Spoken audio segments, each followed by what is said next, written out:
Just like the way clients or customers are able to come and are able to take things away from our shop on credit, when we go to our suppliers, it's not always going to be the case that we shall always have the cash to be able to buy the things that we want to resell.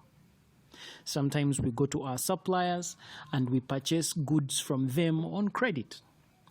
When we purchase goods on credit from our suppliers, the kind of goods where we have the intention of selling them to our customers, these kinds of purchases are what we call credit purchases. When it comes to books of accounts, credit purchases are first recorded in a special day book or in a special journal we are going to call the Purchases Day Book or the Purchases Journal. After the recording of the details of those credit purchases have been entered into the Purchases Day Book, or call it the Purchases Journal, then the double entry gets started first by crediting the creditor that has given us those goods on credit, and the corresponding double entry is finished in the purchases account in the general ledger, like we are going to see in the worked example we are going to be doing in this video. Right on your screen, what you're seeing is how the Purchases Day Book looks like, or how the Purchases Journal looks like. It is not that different from the Sales Day Book like we've been able to see in our previous video. So after that, we'll get right into the worked example. The transactions below relate to the credit purchases made by Bobby Enterprises. So those are the details of those transactions, and the question requires us to post the transactions above in the Purchases Day Books, and that is exactly what we are going to do. So we'll get started. We'll open up, we'll look at the first transaction. The first transaction says that on October 2nd, 2020, we had a supplier called Paul who gave us goods worth 560,000. So we'll go ahead on our Purchases Day Book, post the date, and of course the account title here is Paul. This is our supplier. Then the invoice number is right there, 2856, and the amount of goods he gave us are worth 560,000. Paul, being our supplier and a person that supplied us goods on credit, makes Paul a creditor to our business. So we are going to open up an account for Paul. Now, since Paul is a creditor, a creditor to our business, that is a liability to the business, and increases in liability are credited. So we are going to go ahead and open up Paul's account, or call it Paul's ledger account, in a special ledger we are going to call the Purchases Ledger. So in this Purchases Ledger, when we open up Paul's account, we are going to go ahead and credit. So that is exactly what we're doing here. We're going to go ahead and open up creditor Paul account in the Purchases Ledger, and then we shall go ahead and credit his account with 560,000.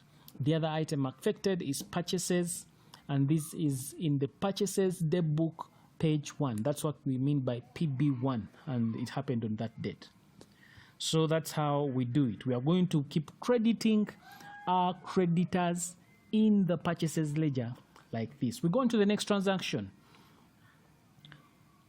But before we go on to the next transaction, we have to go ahead and reference that Paul's account is found on page 1 of the Purchases Ledger, and that's what we mean by PL1. So moving on to the next transaction, on 10th, it was our supplier was David, who gave us goods worth 1,640,000. So we shall go ahead and say that on that date, David, who is our supplier, went ahead and gave us goods. So the invoice number here is 2857, and the amount is 1,640,000. So we shall go ahead again and open up an account of David, creditor David, in the Purchases Ledger, and go ahead and credit his account with 1,640,000. The other item affected is purchases. This is in the sales, in the Purchases Day Book on page 1, and it took place on that date. And so we'll come back here and reference and say actually David's account in the Purchases Ledger can be found on Purchases Ledger page 2, and that's what we mean by PL2. Moving on to the next transaction. On 15th, we have a supplier called Ivan. So he gave us goods worth 220,000. So we shall go ahead and post the date or 15th. Supplier is Ivan. The invoice number is 2858, and the goods that he gave us were worth 220,000. Now remember that when we went ahead to these suppliers of ours to get these goods on credit, they issued us what we call purchases invoices, and it is these purchases invoices that we are basing on as a source document to write in the purchases daybook. This column of invoice number is where we are writing the invoice numbers of those source documents. So we'll go ahead and open up Ivan's account in the purchases ledger. Then we'll go ahead and say creditor Ivan account, which is on that page. We shall credit it with 220,000. The other item affected is purchases, which is on the purchases daybook on page 1, and that is on 15th of October 2020. And definitely we shall come back and reference that ledger account as Ivan's account being on page purchases ledger page 3. Then we'll go on to our last transaction on 30th. Stephen supplied us goods, so we'll go ahead and say on 30th Stephen supplied us goods. The invoice number is 2859, and the amount is 1,100,000. So we'll go ahead and open up Stephen's account in the purchases ledger, and we shall credit it with 1,100,000. The other item affected is purchases, which is in the purchases daybook on page 1, and that took place on that date. So now that we know that creditor Stephen's account is on page 4, we shall go ahead and complete that posting by saying that, hey, we can find Stephen's account on purchases ledger on page 4, and that's how we post PL4 in the folio column. So you notice that these various suppliers of ours, Paul, David, Ivan, Stephen, we have been crediting their accounts. These are creditors to the business. Creditors are liabilities to the business, and increases in liabilities are credited. So we go ahead and credit these respective individual accounts, and these respective individual accounts are conveniently located in the purchases ledger. So where do we post the corresponding debit entry to balance the equation, to complete the double entry? We shall post the corresponding debit entry in the purchases account.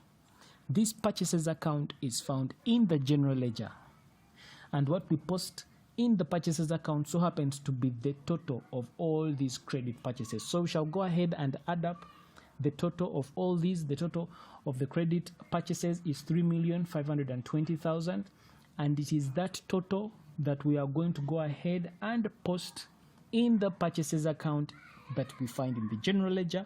And we go ahead and that is on the debit side of the purchases account. So we shall post 3,520,000.